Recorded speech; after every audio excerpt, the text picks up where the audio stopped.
उत्साह में बोलना नहीं चाहिए और दुख में निर्णय नहीं लेना चाहिए। एक छोटी सी कहानी से आपको समझाते हैं।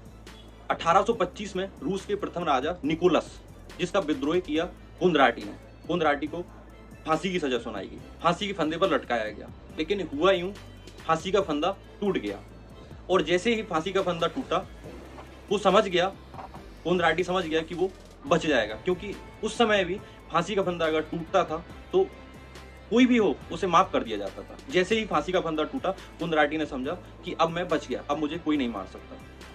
तो उसने जो काला नकाब रहता है फांसी के वक्त चढ़ाया जाता है, उसको हटा के कहा, देखा रूसवासियों को रस्सी तक बनानी नहीं आती। अब माफीनामा ले जाके राजा के पास गया, माफीनामा राजा के पास गया। राजा माफीनामा पे हस्ताक्षर करने ही वाला था कि राजा ने पूछा, कुंदराटी ने कुछ बोला था क्या?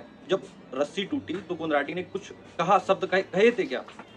तो उनके जो सिपाही थे उन्होंने कहा, जी बिल्कुल, कहा था कि रूसवासियों को रस्सी तक बनानी नहीं आती। तो राजा ने कहा, जो कुंदराटी ने कहा है उसको गलत साबित करके दिखाएंगे, दोबारा रस्सी बनाई जाए।